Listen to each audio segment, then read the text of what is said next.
Bismillahirrahmanirrahim. Assalamualaikum warahmatullahi wabarakatuh. Sahabat Dokter Tifa dimanapun Anda berada, di Indonesia maupun di dunia maupun di Mars, dan dimanapun Anda berada. Saya hari ini akan melanjutkan pembahasan tentang wacana atau usulan dari Kepala Badan Gizi Nasional, Pak Dadan Hindayana, yang menyatakan bahwa dia mewacanakan serangga dan ulat sagu atau ulat apapun itu, asalkan jangan ulat bulu ya Pak, sebagai alternatif protein hewani untuk program makan bergizi gratis ya.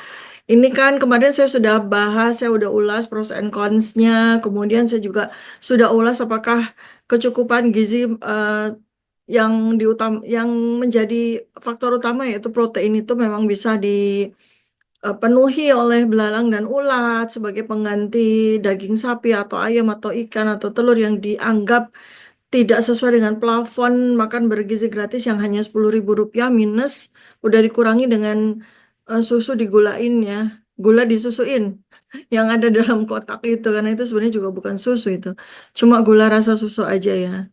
Itu aja udah harganya udah berapa, dikurangi 10.000, dan kemudian karena itulah maka si Pak Badan Kepala Gizi Nasional ini kemudian mewacanakan untuk penggunaan ulat sama belalang nih gitu ya. Jadi wacana Kepala Badan Gizi Nasional ini diketawain habis-habisan sama warga Gunung Kidul. Tahu nggak sih Pak? Warga Gunung Kidul yang dianggap sebagai referensi atau rujukan bahwa orang Indonesia itu biasa makan belalang begitu ya. Langsung dikasih komentar sama warga Gunung Kidul nih. Tahu nggak Pak Dadan, yang ahli serangga, harga 15 ekor belalang itu 35.000. Dan itu pun cuma dapat seuplik sekecil berapa gram aja, sangat tidak sepadan dengan konversinya dengan daging sapi, kambing, atau ayam, atau ikan, atau telur, bahkan jauh lebih mahal. Ya, ini saya baca di sindonews.com, ketawain loh Pak sama warga Gunung Kidul. Jadi kalau memang ini pejabat ini ya, pejabat ini kalau bicara itu pakai dicari referensinya dulu atau bagaimana gitu ya. Jadi ini Pak Hendra Ari, warga Kepanewan Wonosari Gunung Kidul tuh. Dia bilang ngawur itu tuh pejabat. Kalau mau ngomong lihat dulu kondisi di lapangan. Jangan, bukan saya yang ngomong ya. Saya cuma menyatakan apa yang disampaikan sama Pak Hendra nih. Harga belalang di sini tuh kayak emas. Masa mau dimasukkan ke MBG dengan anggaran cuma 10.000, kata Pak Hendra. Udah dia. Ia menambahkan, satu toples belalang goreng berisi sekitar 15 ekor itu harganya 35.000. Itu tuh cuma dapat berapa gram.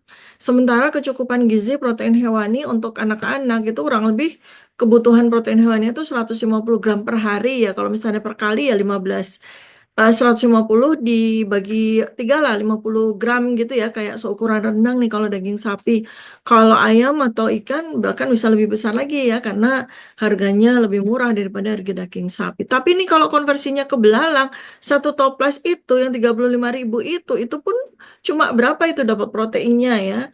Nah, sama dengan ada lagi ya beberapa warga Gunung Kidul juga sampaikan bahwa selain mahal, tidak semua belalang dan ulat itu bisa dikonsumsi. Kenapa? Karena ya itu yang kemarin saya sudah sampaikan ya. Tolong sahabat Dr. Tifa lihat di video saya sebelumnya tentang hal ini. Mereka itu bisa mengandung toksin, kemudian mereka juga bisa mengandung pestisida, dan tidak semua belalang itu bisa layak untuk dikonsumsi. Hanya belalang tertentu. Dan belalang sama ulat itu kan juga musiman, ya, musiman tuh. Jadi dia nunggu sampai apa, sawah itu menjelang panen tuh baru belalang berdatangan, karena dia kan mau makannya bukan mau makan padinya, tapi dia makannya makan werengnya kan utamanya. Ingat ya Pak, belalang itu karnivora loh, kanibal apalagi ya. Dan masa Pak Dadan yang ahli serangga sampai PhD-nya aja serangga, masa nggak tahu bagaimana kanibalnya belalang kan? Belalang itu kalau makan pasangannya itu ngeri banget loh Pak, bukan dari kepala, bisa dari perut, bisa dari ekor gitu ya. Dia bisa makan pasangannya hidup-hidup, bukan dari organ yang mematikan, bukan loh Pak. Dan kita tahu ya serangga itu kalau misal kepalanya putus pun dia masih hidup. Itu bayangin, kepalanya udah dikeremus, udah dimakan sama belalang yang lain tapi badannya masih gerak-gerak, kan mengerikan sekali itu ya.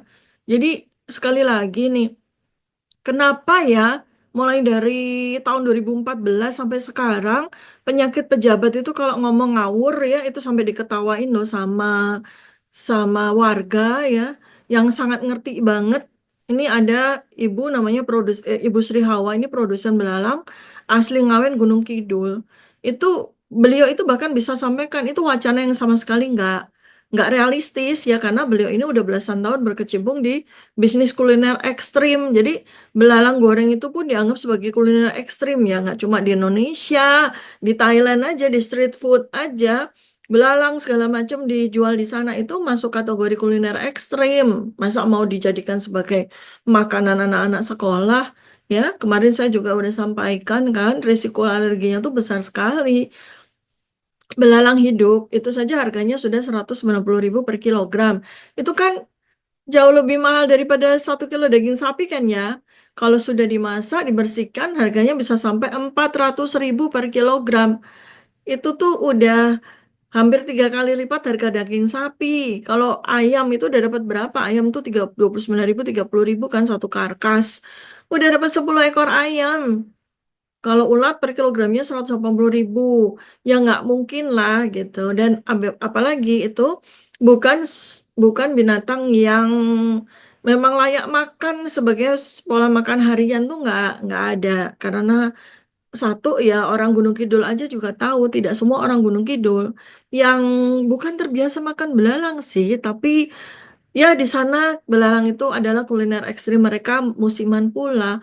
Nggak semuanya itu cocok. Nggak semua warga Gunung Kidul itu cocok untuk makan belalang. Nggak semuanya ya Pak. Jadi itu balik lagi. Pejabat itu kenapa jadi kehilangan intelektualitasnya, kehilangan ilmunya ya kalau udah masuk jadi pejabat tinggi begini ya. Jadi ingat baik-baik kalau nggak bisa eh, belalang, ulat itu masuk dalam program makan bergizi gratis begitu ya. Jadi ingat baik-baik. Kecuali nih, jangan-jangan udah ada hidden agreement nih dengan perusahaan-perusahaan startupnya Bill Gates yang saat ini sedang memproduksi tepung serangga nih, jangan-jangan. Jadi kita mesti ini ya, kita mesti lihat sekali nih program makan bergizi gratis ini jangan-jangan udah kesusupan juga nih sama program apa penggantian protein hewani dari hewan ternak menjadi serangga yang dibikin tepung, jadi seakan-akan udah nggak ada lagi serangganya. Itu hati-hati sekali ya dibikin cemilan. Itu program jualan startupnya Bill Gates itu ya. Jadi hati-hati itu karena DNA-nya bisa di apa namanya bisa di gene editing gitu kan dengan gain of function research yang tingkat tinggi itu nanti bisa disisipi dengan segala macam yang lain. Jadi hati-hati. Kemudian saya ingatkan juga bahwa serangga atau belalang itu dalam rantai makanan itu masuk dalam strata kedua, artinya dia makan bakteri, dia makan bakteri yang ada dalam sampah, bakteri yang ada dalam bangkai atau jenazah organisme yang lain ya itulah yang dia makan. Jadi dia dan belalang apalagi gitu. Itu adalah hewan hewan karnivora, omnivora malah ya dia makan segala macam termasuk makan pasangannya sendiri.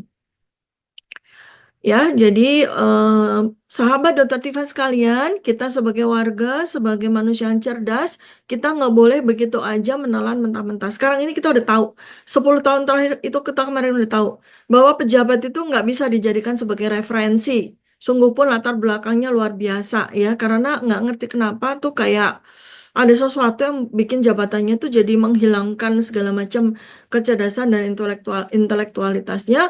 Apalagi kalau ternyata ada hidden agenda. Nah, soal hidden agenda ini yang kita harus benar-benar sangat memperhatikan ya. Jagalah keselamatan anak-anak kita. Mereka adalah masa depan negara Indonesia ya. Itu termasuk juga dalam syariat yang ketiga, Makosital Syariah. Ya, pertama itu jaga keselamatan nyawa manusia, jaga akal sehat, ya, jaga keturunan generasi keturunan kita penerus manusia. Itu hati-hati ya. Baik, terima kasih banyak. Mudah-mudahan apa yang saya sampaikan hari ini bermanfaat buat kita semuanya. Assalamualaikum warahmatullahi wabarakatuh. Salam kebenaran.